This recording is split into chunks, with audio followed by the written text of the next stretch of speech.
हाँ तो नमस्ते दोस्तों, प्यारे बच्चों सभी को नमस्कार। नमस्ते बोलो ना सब।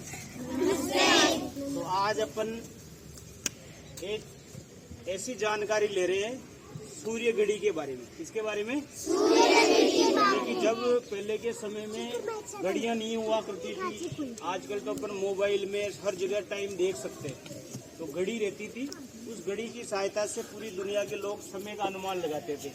तो पहले के समय में सूर्य घड़ी होती थी। क्या होती थी? सूर्य घड़ी, है ना। धूप घड़ी भी बोलते थे, सूर्य घड़ी भी बोलते थे। तो सूर्य घड़ी कैसे काम करती थी? इधर से थोड़ी छाया को हटाओ, धूप आने दो इस पे, ठीक है। इसको दिखाना, सूर्य घड़ी को भी दिखाओ रानी।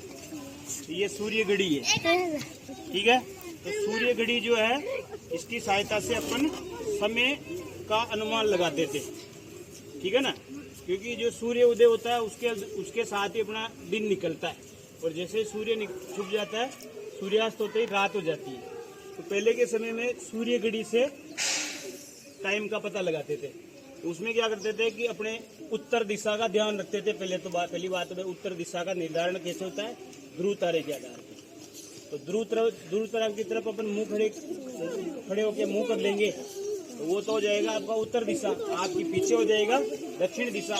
आपकी जो राइट हैंड रहेगा, दायां हाथ रहेगा उधर पूर्व दिशा, और बाएं हाथ की तरफ पश्चिम दिशा। तो इस प्रकार से अपन ने ये सूर्य घड़ी बनाई है। तो अब इस आधार पे देखो आप कि घड़ी के अंदर यहाँ पे उत्तर दिशा में 12 है, फिर 3 है, 6 है। तो अपन ने ये 4 मुख्य टाइम के लिख दिए अंक।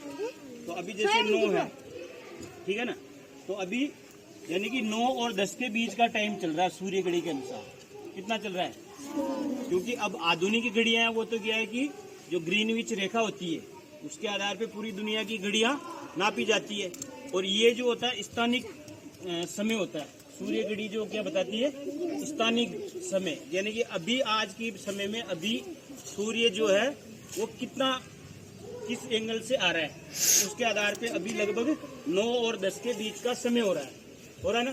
तो अभी देखोगे आप अपनी जो घड़ी है, क्योंकि जो ग्रीनविच रेखा है लंदन से ग्रीनविच नामक स्थान से निकलती है, तो वहाँ के समय में और अपने भारत के समय में 5.5 घंटे का अंतर है। क्या है? 5.5, यानी कि वहाँ के समय से 5.5 घंटे अपनी घड़ी आगे चलती है। कि जैसे अभी अगर अपने यहाँ पे 9:30 बज रहे हैं, तो यूँ मान के चलो कि इंग्लैंड के अंदर सुबह के 4:30 बज रहे होंगे लगभग, ठीक है ना। तो ये अंतराल होता है, क्योंकि सूर्य के आधार पे ही अपने 24 घंटे का समय निर्धारित होता है। तो आधी पृथ्वी पे दिन है और आधी पृथ्वी पर रात है। तो आप भी अगर आपके पास में घड़ी नहीं है, कहीं खेत पे गए हो, कहीं गए हो, आपको समय का निर्धारण करना है, और अगर आप उत्तर दिशा को जानते हो, भाई उत्तर दिशा किधर, उधर मुंह खड़े हो जाओ। और इस प्रकार से आप भी अपनी सूर्य घड़ी की सहायता से समय देख सकते हैं कि भाई अभी लगभग कितना समय हो रहा होगा। लेकिन इस घड़ी में और अपनी जो वास्तविक अभी जो घड़ी चलती है उसमें थोड़ा सा अंतर होता है, आधे एक घंटे का, लगभग 40-45 मिनट का अंतर चलता है। तो उस हिसाब से अगर आप देखो कि भाई अपन यहाँ पे ये 10 बजे का टाइम है, तो अभी अपनी घड़ी में क्या टाइम हो रहा है सर? अभी देखते हैं 9:25 हो रहे हैं ना। तो लगभग यूँ मान के चलो कि आधा घंटे का अंतर है। तो 9:25 के लगभग 9:25 यानी कि ये थोड़ा सा यहाँ बता रहा है। तो इस प्रकार की सौर घड़ियां अपने भारत में, जो अपने जयपुर के महाराजा थे सवाई जय सिंह, उन्होंने बहुत सारी सौर घड़ियां जंतर मंत्र भी बनवाए थे। तो आपको भी जयपुर जाओ ना, तो वहाँ पे एक सम्राट यंत्र है, उसके अंदर इसी प्रकार से समय बनाया जाता है, ठीक है। बंद कर दो।